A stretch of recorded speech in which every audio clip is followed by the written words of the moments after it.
আজকে আমরা আইসিটি তৃতীয় অধ্যায়ের লজিক গেট বা যুক্তি নির্ভর বর্তনী নিয়ে আলোচনা করব। আসলে লজিক বর্তনী কী বা যুক্তি নির্ভর বর্তনী বলতে কী বোঝায়? যুক্তি নির্ভর বর্তনীকে লজিক গেট বলে, যেখানে এক বা একাধিক ইনপুট থাকবে এবং একটি মাত্র আউটপুট থাকবে। আসলে লজিক গেট হলো সেটা। লজিক গেট বলতে কী বোঝায়? যুক্তি নির্ভর বর্তনী। যুক্তি নির্ভর বর্তনী যেটা লজিক গেট বলে, যেখানে এক বা একাধিক ইনপুট থাকবে, একটি মাত্র আউটপুট থাকবে। সে লজিক গেটের আমরা অ্যান্ড গেট সম্পর্কে আজকে আলোচনা করব। অ্যান্ড গেট কি? অ্যান্ড গেট সম্পর্কে আমরা আজকে আলোচনা করব। চলো দেখা যাক অ্যান্ড গেট। আমরা সবাই লিখলাম অ্যান্ড গেট। অ্যান্ড গেট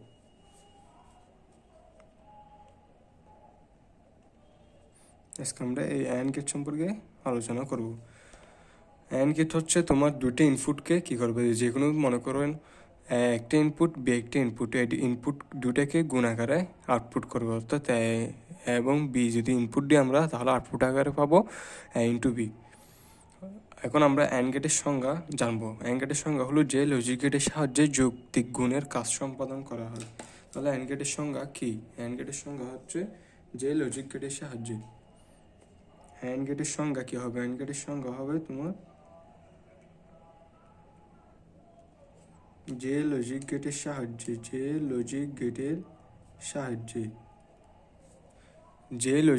সাহায্যে যৌক্তিক গুণের কাজ সম্পাদন করা হয় তাকে অ্যান্ড গেট বলে। এখন আমরা হচ্ছে লজিক গেটে অ্যান্ড গেটে যে প্রতীক এবং ফাংশন রয়েছে সেটি এখন দেখব। ধরো লজিক গেটে এখন আমরা প্রতীক লিখব। লজিক গেটের প্রতীকটা হলো 1 দেবো, 1-এর মতো ঘুরে যেটা হবে সেটা হচ্ছে অ্যান্ড গেট। এখানে আমরা দুইটা ইনপুট দেবো এবং একটা আউটপুট পাবো।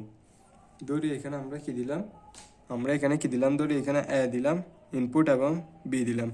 তাহলে আমরা এখানে আউটপুট হিসেবে কী পাবো? আউটপুট এফ ফিজিক্যালস টু ইন্টু বি। আমরা আউটপুট হিসেবে পাবো ইন্টু বি। ওটা লজিক গেটে যে ফাংশনটি রয়েছে সেটি ফাংশন হচ্ছে ফিজিক্যালস টু ইন্টু বি। এটা হচ্ছে অ্যান্ড গেটের ফাংশন বা সমীকরণ বা আউটপুট, যে কোনো একটি বলতে পারি। এখন আমরা একটি গুরুত্বপূর্ণ জিনিস দেখবো, সেটা হচ্ছে কি অ্যান্ড গেটে সত্যক সারণী বা ট্রুথ টেবল। এখন আমরা সবাই দেখবো সত্যক সারণী বা অ্যান্ড গেটে ট্রুথ টেবল। সত্যক সারণী যেটাকে আমরা বলি ট্রুথ টেবল, এটা অনেকটা গুরুত্বপূর্ণ। পরীক্ষায় এই সত্যক সারণী দিয়ে রাখতে হবে তোমার। অ্যান্ড গেটের থেকে আসলে এগুলো আঁকতে হয়, তো সবাই ভালো করে বুঝবে সত্যক সারণীটা কি। সত্যক সারণী আঁকার ক্ষেত্রে আমরা আগে গড় করে নেবো। একটা ইনপুটের জন্য গড় করবো আর একটা আউটপুটের জন্য গড় করবো। আমরা এখন দুইটা গড় করবো। ধরলাম এটা দুই ভাগে করলাম, একটা দেবো ইনপুটের জন্য আর একটা দেবো আউটপুটের জন্য। এখন এটা দিলাম ইনপুটের গড়, ইনপুট, এটা দিলাম আউটপুট। এখন আউটপুট হিসেবে আমরা কী দিলাম? ইনপুট হিসেবে আমরা কী দিলাম? দুটো জিনিস দিলাম। ইনপুট হিসেবে দুটো কী দিলাম? এ এবং বি। তাহলে দুটো গড় করে নেবো ইনপুটের জন্য। এই লাইনে হবে এ, এই লাইনে হবে বি। তাহলে এ এবং বি দিলে আমরা আউটপুট হিসেবে কী পাইছি? এ ইন্টু বি পাইছি। এ ইন্টু বিটা এখানে লিখব। এখন আমরা ইনপুটে তো যদি 2 রকম বা 4 রকম, একটা মনে করো একটা সুইচ ধরো, এখানে একটা সুইচ না, তো এখানে দুটো সুইচ, একটা সুইচ বি একটা সুইচ, তাহলে দুটো সুইচকে আসলে কয়ভাবে সাজানো যায়? 4ভাবে সাজানো যায়। সেটা বোঝার জন্য আমরা বুঝবো। সেটা বুঝতে হলে এখানে বুঝতে হবে তোমাদের এই যে ইনপুটে প্রথম সুইচে কয়টা ইনপুট যাবে, কি বা কীরকম যাবে, আর দ্বিতীয় সুইচ বি যেহেতু এখানে কীভাবে যাবে, মানে কোন টাইপে যাবে। 0 আকারে কয়টা যাবে, 1 আকারে কয়টা যাবে, সেটা বুঝতে হবে। তাহলে সেটা বোঝার ক্ষেত্রে আমরা ধরো কী দিলাম, 4কে অর্ধেক করলাম 2 দিলাম, 2-এর অর্ধেক 1। তাহলে এর ঘরে কী হবে? এর ঘরে হবে 2টা 0, 2টা 1। কয়ভাবে? 4ভাবে। আর বি এর ঘরে হবে একটা 0 একটা 1। কয়ভাবে হবে? সেটা একইভাবে 4ভাবে হবে। এই 1 যেটা পেলাম সেটাই। দেখুন আমরা 4টা ঘর করে নেবো। একটা ঘর, এই 2টা ঘর, 3টা ঘর, 4টা ঘর।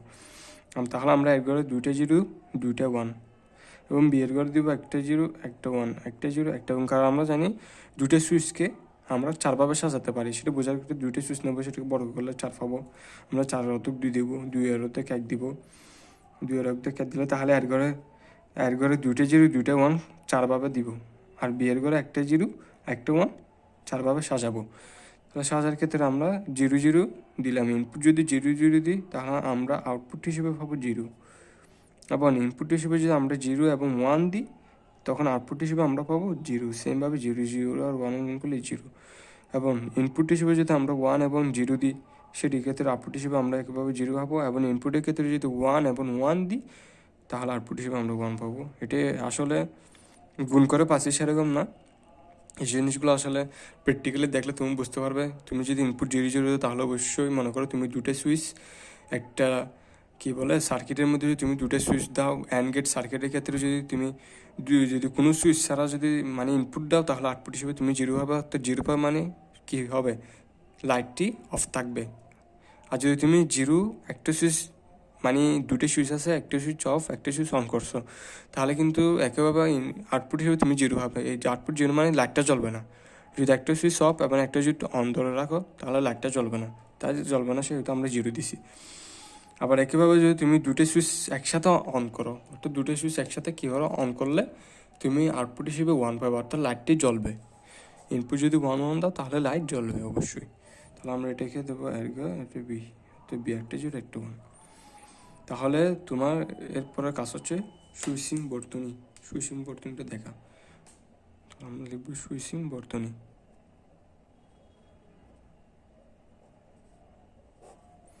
সুইচিং বর্তনীর ক্ষেত্রে আমরা একটা প্রথমে বর্তনী আঁকবো।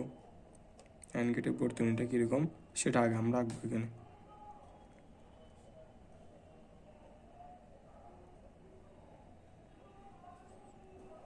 এই সাইডে একটা লাইট যুক্ত করে দিলাম, এটা লাইট, এটা ধরলাম সুইচ, এটা বি সুইচ, এদিকে প্লাস মাইনাস।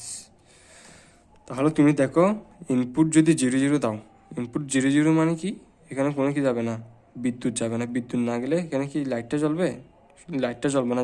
লাইট না জ্বলা মানে কি, লাইট না জ্বলা মানে আউটপুট কি 0, তাহলে আমরা আউটপুট 0 লিখলাম। আর তুমি যদি ইনপুট 1 ইনপুট যদি 0 দাও এবং আউটপুট যদি ইনপুট একটা যদি 0 দাও একটা যদি 1 দাও, ধরো তুমি এখানে কি দিলা 0 দিলে, 0 মানে কি এখানে 0 দিলে এখানে 1 দিলে, তো লাইটটা 1 দিলা মানে সুইচ এটা অন করলা, এই সুইচটা অন করলা, তুমি বি সুইচটা অফ করলা। তাহলে সুইচটা অন করার ফলে বি সুইচটা অফ থাকার ফলে লাইট বিদ্যুতের দিকে যে এদিকে যেতে পারবে, সার্কিট দিয়ে যেতে পারবে, এইদিকে যেহেতু এদিক দিয়ে যেহেতু আর যেতে পারবে না, তাহলে লাইটটা আর জ্বলবে না, তাই ইনপুট হিসেবে আউটপুট 0 হবে। আর যদি তুমি এদিকে ইনপুট 1 দাও আর এবং 0 দাও, ধরো ইনপুট 1 বলতে তুমি বি সুইচটা অন করছো এবং এ সুইচটা কি অফ, এ সুইচটা অফ করছো, তাহলে বিদ্যুতের দিকে যে এটুকু না যেতে পারবে, বিয়ের দিকে আর যেতে পারবে। তা সুতরাং এদিকে বিদ্যুৎটা লাইট আর আসতে পারবে না, সুতরাং লাইট অফ থাকবে। অফ থাকবে বলতে তোমার আউটপুট 0 হবে।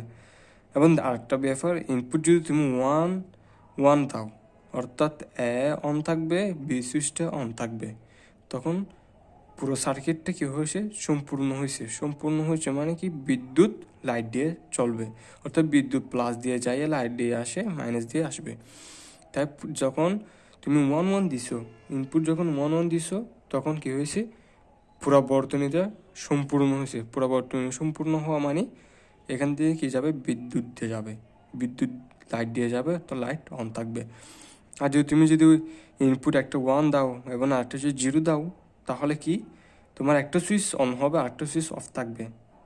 তো লাইট জ্বলার ক্ষেত্রে তখন কিন্তু বর্তনীটা পুরো অসম্পূর্ণ হবে। কারণ কেন, তুমি একটা সুইচ অন করছো আরেকটা সুইচ অফ করছো, তখন কি কারণ কি পুরো সার্কিট দিয়ে যাবে, একটা সুইচ অন থাকলে একটা সুইচ অফ থাকলে। সুতরাং একটা সুইচ অন থাকলে এবং একটা সুইচ যদি অফ থাকে তাহলে লাইট জ্বলবে না, অর্থাৎ বিদ্যুৎ যাবে না। সুতরাং বর্তনীটা কি অসম্পূর্ণ, তাই বিদ্যুৎ সরবরাহ হবে না। তো তুমি এই সত্যক সারণীটাকে একটা নোট লিখে রাখতে পারো। তো যে কোনো একটা সুইচ অফ থাকলে অথবা সকল সুইচ অফ থাকলে লাইট জ্বলবে না, কিন্তু সকল সুইচ অন থাকলে লাইট জ্বলবে। এখান থেকে দেখতে পাচ্ছ তুমি যে কোনো একটা সুইচ অফ থাকলে, দেখো এখানে যে কোনো একটা সুইচ অফ আছে, এই ইনপুটটাকে দেখো তুমি, এখানে যে কোনো একটা সুইচ অফ আছে মানে তো এখানে 0 0টা কি অফ আছে, এবং এই নিচের ক্ষেত্রে দেখো এখানে কি আছে 1, অর্থাৎ একটা অন একটা অফ, যে কোনো একটা সুইচ অফ, এবং সকল সুইচ অফ থাকলে লাইট কি জ্বলবে না জ্বলবে না। এখানে ইনপুট 1 আছে, তার মানে কি 0 মানে লাইট জ্বলবে না। তার মানে কি বোঝা যাচ্ছে, সকল যে কোনো একটা সুইচ যদি অফ থাকে এবং সকল সুইচ যদি অফ থাকে তাহলে লাইট জ্বলবে না। সেটা আমাদের মাথায় রাখতে হবে। সকল সুইচ অফ থাকলে এবং যে কোনো একটা সুইচ অফ থাকলে লাইট জ্বলবে না। সেই নোটগুলো আমাদের বহুপদী এমসিকিউর ক্ষেত্রে কিন্তু আসতে পারে। বহুপদী এমসিকিউর ক্ষেত্রে কিন্তু আসতে পারে। তুমি লিখে রাখতে পারো চাইলে যে কোনো একটা সুইচ, মনে করো যে কোনো একটা সুইচ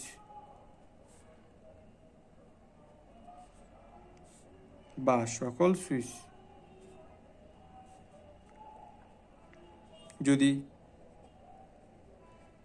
অফ থাকে তাহলে লাইট জ্বলবে না। যদি সকল সুইচ অন থাকে তাহলে লাইট জ্বলবে। এই নোটটি তোমাদের মাথায় রাখতে হবে, কারণ এগুলো তোমার বহুদিন এমসিকিউর ক্ষেত্রে আসতে পারে। তাই কোনোভাবে অবহেলা করা যাবে না। এগুলো তোমার মাথায় রাখতে হবে, অর্থাৎ এগুলো বহুদিন এমসিকিউর ক্ষেত্রে অনেকভাবে দিয়ে দেয়। তো আমরা বর্তমানে মোটামুটি বিষয় জেনে নিয়েছি, অ্যান্ড গেটের সব বিষয় মোটামুটি জেনেছি। তো আবার একটা বিষয় রয়ে গেছে, সেটা হচ্ছে টাইমিং ডায়াগ্রাম। এই টাইমিং ডায়াগ্রামটা হয়তো আসতে পারে, এটা দিয়ে তোমাকে অনেক সময় উদ্দীপকে দেওয়া থাকবে, প্রশ্ন করতে পারে অনেকভাবে। তো আমরা টাইমিং ডায়াগ্রামটাও একইভাবে দেখে নিব। টাইমিং ডায়াগ্রাম, টাইমিং ডায়াগ্রাম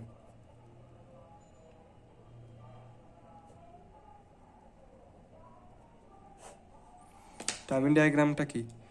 তুমি এখানে ইনপুট ইনপুট হিসেবে এখানে ইনপুট অ্যাড করে কী কী দিছো, জিরো দিছো, ওয়ান দিছো, সেই ইনপুট বরাবর ইনপুটগুলো লিখে ফেলবে। এখানে বরাবর যে ইনপুটগুলো দিছো সেগুলো লিখে ফেলবে। জিরো লিখবে, জিরো দিছো দুইটা, ওয়ান দিছো দুইটা। তাহলে আমরা জিরো মানে কি জানি? জিরো মানে কি জানি? Low voltage. জিরো মানে কি ভোল্টেজ? Low voltage. তাহলে আবার একটি জিরো আছে, আবার লো ভোল্টেজ। আবার কি আছে? হাই ভোল্টেজ দুটো আছে, তা হাই ভোল্টেজ দুটো দিলাম। এখানে দুটো দাগ দিয়ে দেবো। এখানে তুমি এখানে যে সাইজের নিছো, মনে করো এটা এই সাইজের নিছো, একইভাবে সেমভাবে এটাই সেম সাইজের নিতে হবে। তুমি যদি এখানে ছোটো নাও, এখানে বড় নাও, তাহলে হবে না। দুটোই কিন্তু সেম সাইজের হইতে হবে। তো তুমি এখানে লো ভোল্টেজ দিছো 0 0, হাই ভোল্টেজ দিছো 1 1। তাহলে এটা হচ্ছে তোমার টাইমিং ডায়াগ্রাম। ইনপুটের ক্ষেত্রে টাইমিং ডায়াগ্রাম হচ্ছে এটা। এবং তুমি বিয়ের ক্ষেত্রে লিখতে চাইলে যদি 0 1 0 1, তাহলে এখানে low voltage, high voltage, low voltage, high voltage, low voltage, high voltage, low voltage, high voltage. তাহলে তুমি যে এখানে লিখলা এই টাইমিং ডায়াগ্রাম যেটা আঁকলা ইনপুটের ক্ষেত্রে, এটা হচ্ছে ইনপুটের সিগনাল। এই জিনিসটা কি? ইনপুটের সিগনাল। এই ডায়াগ্রাম যেটা দেখতে পাচ্ছ, এখানে লো ভোল্টেজ দুইটা, হাই ভোল্টেজ দুইটা, এগুলো হচ্ছে ইনপুটের কি সিগনাল বলা হবে এগুলোকে। এবং সর্বশেষ আউটপুটের সিগন্যালটা কি সেটা আমরা দেখবো এখন। তাহলে আউটপুটের সিগন্যাল কি? এখানে এফ ইজিক্যালস টু কী পাইছো? 0 0 1 লিখবে এখানে, 0 0 0 1 সমান সমান। তাহলে লো ভোল্টেজ কয়টি? তিনটা। Low voltage, low voltage, low voltage, high voltage, low voltage, low voltage, 0 0 0 1। তাহলে তুমি এখানে সর্বোপরি এখানে যে আউটপুটের সিগন্যালটা পেলে, ডায়াগ্রামটা পেলে, এটা হচ্ছে তোমার আউটপুটের ক্ষেত্রে। তো এইগুলো অনেক সময় পরীক্ষা আসতে পারে। তাহলে এখন আমরা যে গেটটি দেখবো সেটা হচ্ছে অর গেট। অর গেট কি এবং অর গেটের আমরা প্রতীক উপাংশ সম্পর্কে জানবো, সত্য সারণী দেখবো, অর গেটের সুইচিং বর্তনী দেখবো, এবং অর গেটে সর্বোপরি টাইমিং ডায়াগ্রামটা দেখে অর গেট আমরা ফিনিশ করব। তাহলে অর গেট কি? অর গেট হচ্ছে তোমার দুটো ইনপুটকে যোগ আকারে আউটপুট হিসেবে প্রকাশ করে। অর গেট হচ্ছে তোমার দুইটা ইনপুট দিলাম, মনে করে এ এবং বি, সেটাকে আউটপুট আকারে প্রকাশ করবে এ প্লাস বি। তাহলে অর গেটের সংখ্যা কি? যে লজিক গেটের সাহায্যে যোগের কাজ সম্পাদন করা হয় তাকে অর গেট বলে। অর গেটের সংখ্যাটা তুমি লিখে নাও, লিখবে যে লজিক গেটের সাহায্যে, অর্থাৎ যে লজিক গেটের সাহায্যে যৌক্তিক যুগের কাজ, এটা হচ্ছে যুগের কাজ করা এবং অ্যান্ড গেট করে গুণের কাজ। তাহলে যে লজিক গেটের সাহায্যে যৌক্তিক যুগের কাজ সম্পাদন করা হয় তাকে অর গেট বলে। আমরা দেখতে পাচ্ছি যে লজিক গেটের সাহায্যে যুক্তি যুগের কাজ সম্পাদন করা হয় তাকে অর গেট বলে। এখন আমরা দেখব অর গেটের প্রতীক এবং ফাংশন। অর গেটের কী দেখব? প্রতীক এবং ফাংশনটা আমরা দেখব এখন। তাহলে দেখে নাও অর গেটের প্রতীক ও ফাংশন।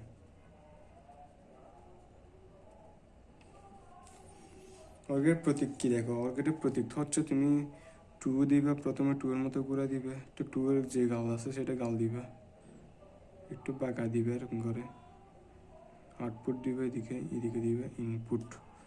তুমি ধরো ইনপুট হিসেবে দিলে এ এবং বি দিলা, তাহলে তুমি আউটপুট হিসেবে কী পাবে? আমরা কি সংজ্ঞা কি শিখাচ্ছি, যে লজিকের যৌক্তিক যুগের কাজ সম্পাদন করে সেটা হচ্ছে অর গেট। তাহলে যুক্তি যুগের কাজ সম্পাদন করার জন্য তাহলে সেটা আউটপুট হিসেবে যুগ আকারে বাইর হবে, ইনপুট দুটি এ প্লাস বি অর্থাৎ এ প্লাস বি আকারে বাহির হবে। তো আমরা এখানে ফাংশন বা এটা সমীকরণ, অর্থাৎ তুমি অর গেটে ফাংশন বা সমীকরণ বা আউটপুটের সমীকরণ কি পাইলে এফ ইজিক্যালস টু এ প্লাস বি, তাহলে এটা কি এফ ইজিক্যালস টু এ প্লাস বি, এটা হচ্ছে তোমার এটা হচ্ছে তোমার ফাংশন অর গেটে, এটা হচ্ছে ফাংশন। তখন আমরা অর গেটে একটু গুরুত্বপূর্ণ দেখতে যাবো, গুরুত্বপূর্ণ একটা গিয়া দেখো, সবাই দেখো সত্যক সারণী, খুব একটু গুরুত্বপূর্ণ এগুলো পরীক্ষার ক্ষেত্রে, এগুলো দিয়ে তোমাকে এগুলো সবগুলো দেখতে হয় বা চিহ্নিতকরণ করতে হয় সত্যক সারণী করে। তো আমরা শিখে আসছি সত্যক সারণী আঁকার ক্ষেত্রে 2টা ঘর করতে হবে, একটা ঘর হচ্ছে তোমার ইনপুটের জন্য আর একটা ঘর করতে হবে আউটপুটের জন্য। তো আমরা 2টা ঘর করে নিলাম, একটা দিলাম ইনপুট, অপরটা দিলাম আউটপুট।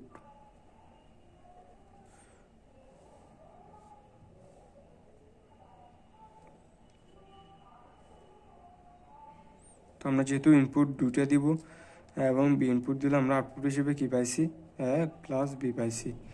তো এখানে আমরা 2টা সুইচ কয়ভাবে সাজাতে পারি, আমরা তো শিখে আসছি 2টা সুইচ 4ভাবে সাজাতে পারি। কয়ভাবে সাজাতে পারি?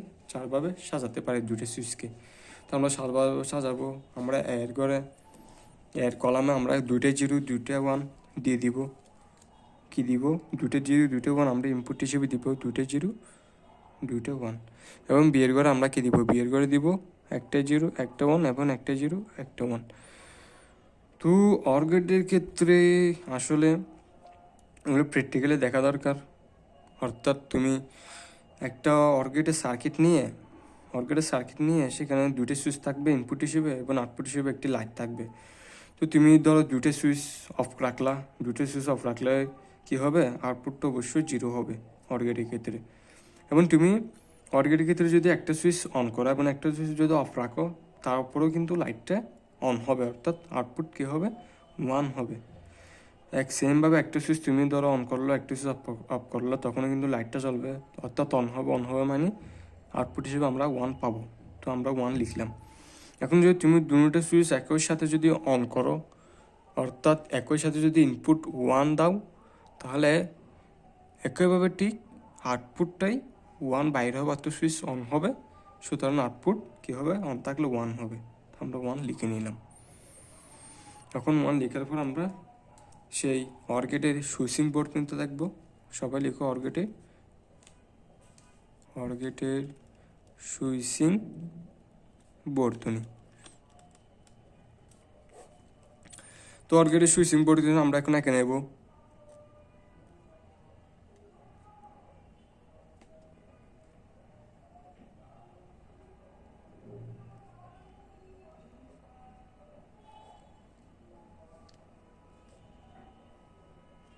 এটা আমরা লাইট দিলাম,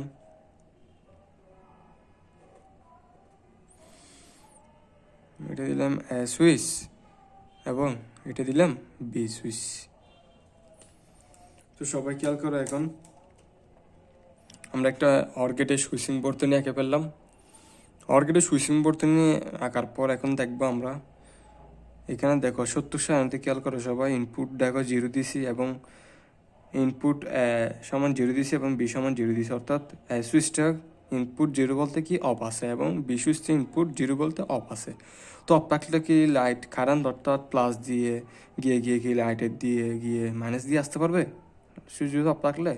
তো যেহেতু বিদ্যুৎ আসতে পারবে না, অর্থাৎ বর্তনী যেহেতু অসম্পূর্ণ থাকবে, তবে সেই ক্ষেত্রে লাইটটা অফ থাকবে, অর্থাৎ লাইট জ্বলবে না, সুতরাং আউটপুট 0। এখন তুমি যদি ইনপুট হিসেবে 0 দাও, অর্থাৎ 0 দিও বলতে এটা তুমি এখানে সুইচটা অফ এবং বি ইনপুট 1 বলতে তুমি সুইচটা অন করছো, অন করার ফলে কিন্তু বর্তনী সম্পূর্ণ হয়েছে, কারণ কিন্তু বিদ্যুৎ কিন্তু এদিক দিয়ে গিয়ে এই বি পথ দিয়ে গিয়ে লাইট দিয়ে আসে, চলে আসতে পারবে। অর্থাৎ বি সুইচ অফ থাকা সত্ত্বেও কিন্তু আমরা এই বি পথ দিয়ে কিন্তু কারেন্টে লাইট দিয়ে চলে আসতে পারবো, একটা লাইট জ্বলবে। যেহেতু লাইট জ্বলবে সেহেতু আউটপুট 1। এবং পরেরটা দেখো, পরেরটা হচ্ছে তুমি ইনপুট কী দিছো, এর ঘরে কী দিছো, তুমি 1 দিছো, অর্থাৎ এ সুইচটি কী রয়েছে, অন রয়েছে, এবং বি সুইচটি কী রয়েছে, অফ রয়েছে। যেহেতু তুমি এ সুইচের ঘরে 1 বলতে তুমি এ সুইচটা অন করছো, অন করার ফলে কিন্তু কারেন্ট এই লাইন দিয়ে কিন্তু চলে যাবে, এই তো প্লাস দিয়ে গিয়ে গিয়ে এই লাইন দিয়ে কিন্তু কারেন্টে চলে আসবে, ফলে কী হবে, লাইটটি জ্বলবে, এক্ষেত্রে কিন্তু লাইটটি জ্বলবে। এখন তুমি লাস্ট দেখো এখানে ইনপুট হিসেবে তুমি 1 দিলে, অর্থাৎ এ সুইচটা অন করলা এবং বি সুইচটা অন করলা। তো এই বি সুইচটা এবং এ সুইচটা অন করার ফলে কিন্তু পুরো বর্তনী কিন্তু একটু সম্পূর্ণ হয়ে গেছে। কারেন্ট কিন্তু এদিক দিয়ে চলে যেতে পারে, এদিক দিয়ে চলে যেতে, অর্থাৎ দুই পথ দিয়ে কিন্তু একইভাবে কারেন্ট চলে গিয়ে, অর্থাৎ এখানে আসে একসাথে হয়ে লাইট দিয়ে চলে আসবে, অর্থাৎ লাইটটি অন হবে, সেক্ষেত্রে কিন্তু 1। সবাই কিন্তু বুঝতে পারছো আশা করি, বুঝতে পারছো। এখন তো আমরা এই সত্যক সাহান থেকে একটা নোট নেব। সেই নোটটি কি, সেই নোটটি হচ্ছে যে কোনো একটা সুইচ অন থাকলে অথবা সকল সুইচ অন থাকলে লাইট জ্বলে। দেখো যে কোনো একটা সুইচ অন থাকলে বা সকল সুইচ কিন্তু অন থাকলে লাইট জ্বলতেছে, কিন্তু দেখো 1 পাইছো, কিন্তু সকল সুইচ কিন্তু অফ থাকলে লাইট জ্বলবে না। তো তুমি সকল সুইচ অফ রাখছো, দেখো এখানে সকল সুইচ কিন্তু অফ, এ সুইচ কিন্তু অফ এবং বি সুইচটা কিন্তু অফ, তাহলে কিন্তু আউটপুট হিসেবে তুমি আলটিমেটলি 0 পাইছো। তো এই ক্ষেত্রে নোটটা কি লিখবে সবাই, এক্ষেত্রে সবাই নোটটা লিখবে, অর্থাৎ যে কোনো একটা সুইচ অন থাকলে বা অফ থাকলে, যে কোনো একটা সুইচ কী থাকলে, অন থাকলে বা অফ থাকলে কী হবে, লাইট জ্বলবে। যে কোনো একটা সুইচ, দেখো যে কোনো একটা সুইচ লিখে দিচ্ছে সবাইকে, যে কোনো একটা সুইচ অন থাকলে বা, এটা বা দিছি, বা সকল সুইচ যদি অন থাকে তাহলে লাইট জ্বলবে। আবার যদি সকল সুইচ যদি তোমার অফ থাকে, সকল সুইচ যদি তোমার কি থাকে, অফ থাকে, তাহলে লাইট জ্বলবে না। তো সবাই নোটটা লিখে নেবে, এটা খুবই গুরুত্বপূর্ণ একটা নোট। তুমি এখান থেকে কিন্তু দেখতে পাচ্ছ, 70 আনতে কিন্তু দেখতে পাচ্ছ যে কোনো একটা সুইচ অন থাকলে এবং সকল সুইচ যদি অন থাকে তাহলে লাইট জ্বলবে, কিন্তু সকল সুইচ অফ থাকলে লাইট জ্বলবে না। এখন আমরা